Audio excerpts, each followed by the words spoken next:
A gente começa dizendo: ele não cometeu pecado, nem na sua boca se achou engano. 1 Pedro 2:22. Ministério Pão Vivo. A gente chega com esta declaração magnífica do apóstolo Pedro, que vamos repetir: ele, isto é, Jesus, não cometeu pecados, nem na sua boca se achou engano. Ele mesmo, um dia, numa polêmica com os judeus, ele fez um desafio: quem de vocês pode me acusar de pecado? Quem de vocês pode me acusar de pecado? Um questionamento fortíssimo.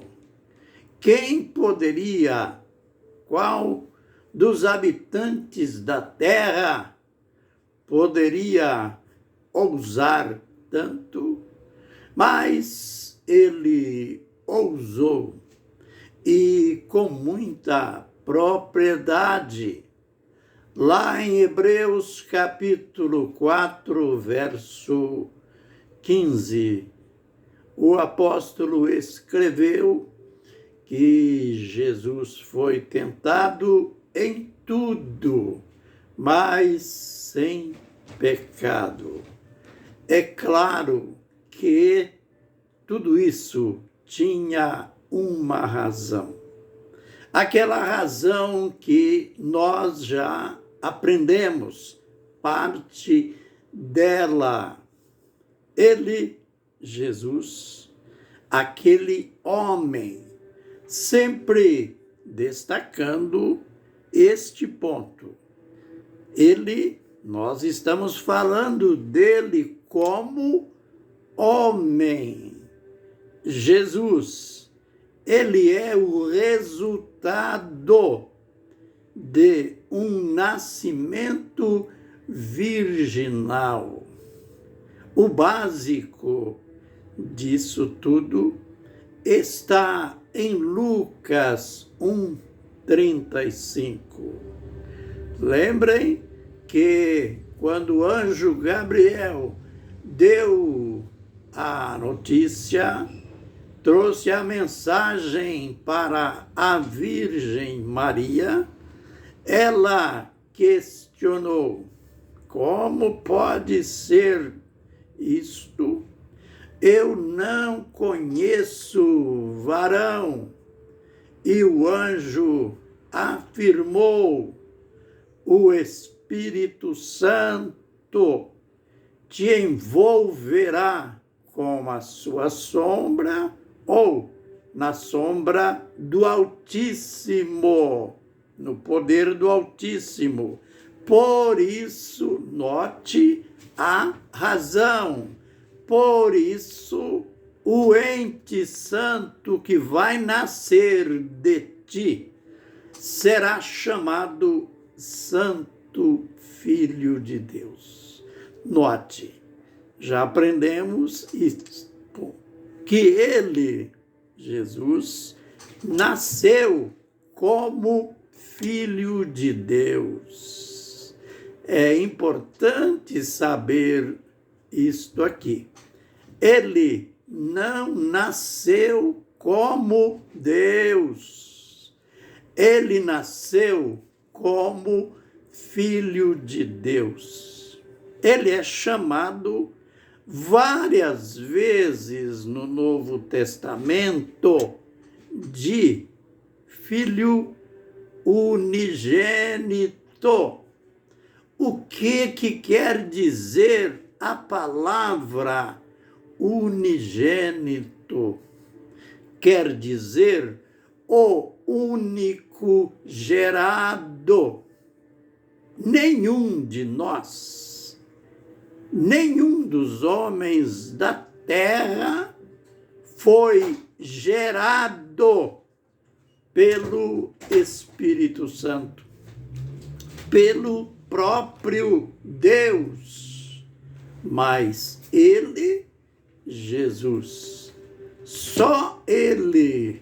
Por isso, esse qualificativo, Filho unigênito. Mas a pergunta continua: por que Deus usou este recurso? A gente já aprendeu. Deus tinha o grande propósito, e tem, de redimir o homem, de salvar o homem, perdoar os nossos pecados. Mas como fazer isto? Ele precisava de um homem puro. Incrível, né? Deus que é soberano, Deus que é o Todo-Poderoso, ele poderia muito bem usar outros recursos. Ele poderia usar um anjo. Ele poderia usar um arcanjo. Mas não. Foi ele mesmo que proveu tudo. Porque para remir o homem caído era preciso um homem. Teria que ser um homem. Anjo, arcanjo, não resolveria a questão em voga. Por isso, o nascimento virginal.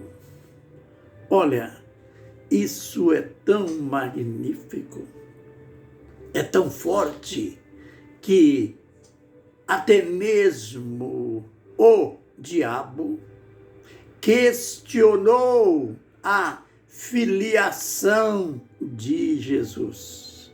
Como não chegasse só os homens, os judeus, a religião organizada não admitia o nascimento virginal de Jesus, não admitia que ele tinha sido gerado pelo próprio Deus. Então, não admitiam que ele era filho de Deus. Lembrem, quando Jesus foi batizado lá no Rio Jordão, lembrando-se que ele andou em torno de 100 quilômetros para chegar até lá. E, sem entrar nos detalhes do batismo, quando ele foi batizado, que ele estava saindo do Jordão, do Rio Jordão, então a palavra poderosa de Deus, do Pai,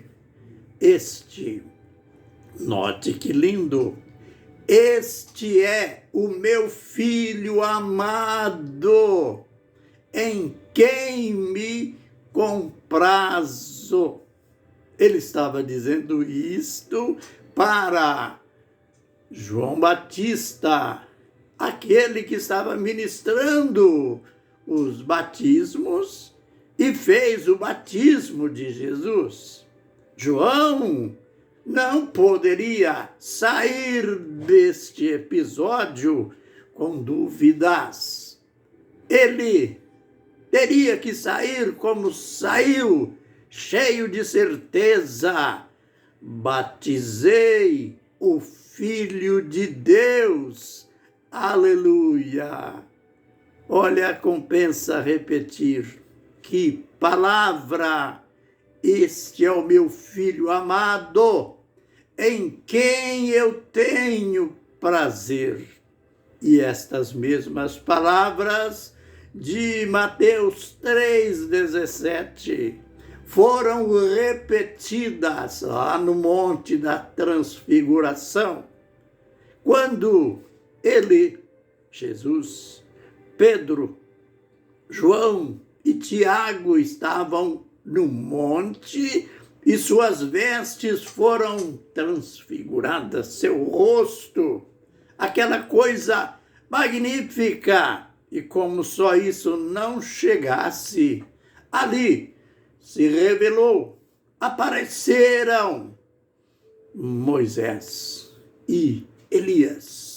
E diante da cena, Pedro, que via Jesus conversando com Moisés e Elias.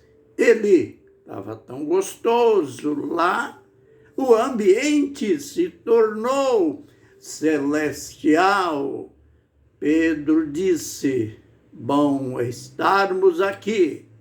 Façamos uma tenda. Uma será para ti, outra para Moisés e outra para Elias.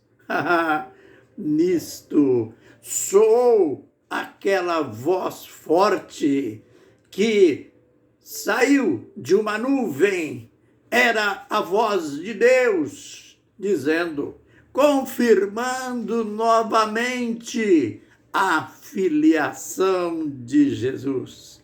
Este é o meu filho amado, em quem me comprazo. A ele ouvi. Aleluia. São provas de que Deus tinha agora, através de Jesus, o homem santo, o homem perfeito, capaz de salvar os homens, capaz de perdoar os nossos pecados, já que Deus tinha dito lá em Levítico que para remir o homem, para expiar, ou seja, na expiação que os judeus, que o sacerdote ministrava, era preciso sangue, que só o sangue tem vida. E o princípio lá de Hebreus 9:22. Ora, sem sangue não há remissão de pecados. Agora, o Deus Espírito se tornou homem, Deus encarnado, agora tinha sangue. Este sangue seria, como foi derramado lá no Calvário, para ser aquilo que Paulo, aliás, que João diria em sua primeira carta, capítulo 3 e verso 2. Ele, Jesus, é a nossa propiciação. Aleluia! Por verdades tão profundas. Fiquem na bênção e na graça do Senhor. Amém e amém.